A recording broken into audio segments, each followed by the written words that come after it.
brought you by Silver Pumps and Motors. Top quality और consistent performance के लिए सिर्फ सिल्वर पंप्स नाम याद रखना।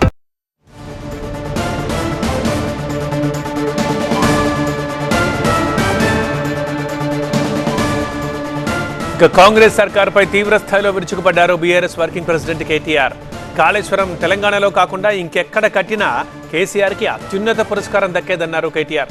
చిల్లర రాజకీయాలు చేసే పార్టీలను చోట కాకుండా ఇంకెక్కడైనా కడితే గొప్ప గౌరవం దక్కేదన్నారు.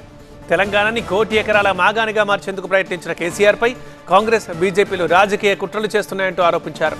కమిషన్ విచారణలో నిజాలన్నీ నిగ్గు తేల్తాయన్నారు కేటీఆర్. ఈ పార్టీలకు ప్రజలకు తగిన బుద్ధి చెప్తారు అని స్పష్టం చేశారు.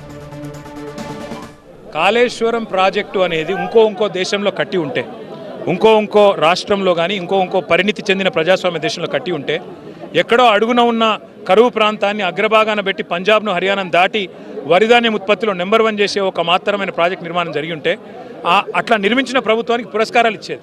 కానీ మాకు ఇచ్చే పురస్కారం ఏంటంటే వీళ్ళ కమిషన్ల మీదకి వెళ్ళి దృష్టి మళ్ళించేందుకు 20%, 30% కమిషన్లు ఏదైతే సెక్రటేరియట్లో తీసుకుంటున్నారని చెప్పి బద్నాం ఉన్నదో దాని నుంచి దృష్టి మళ్ళించేందుకు ఈ కమిషన్ల పేరిట వేధింపులు, ఈ కమిషన్ల పేరిట సతాయింపులు. అయినా ఏం ఫరక్ పడది. రేవంత్ రెడ్డి ఎన్ని ఎత్తుగడలు వేసినా, ఎన్ని కథలు పడ్డా, ఆయన ఇచ్చిన 420 హామీల అమలు జరిగేదాకా, ఆయన ఇచ్చిన 6 గ్యారంటీలు అమలు జరిగేదాకా ఆయన ఎంబడ పడుతూనే ఉంటాం. ఎన్ని రకాలుగా మమ్మల్ని వేధించినా మేము మాత్రం అర్జునుడి దృష్టి అంతా చిలుక కన్ను మీద అన్నట్టు నీ 420 హామీల మీదే మా దృష్టి అంత ఉంటుంది. అవి అమలు చేసేదాకా కాంగ్రెస్ పార్టీని బట్టలిప్పి బజార్లో నిలబెడుతూనే ఉంటాం.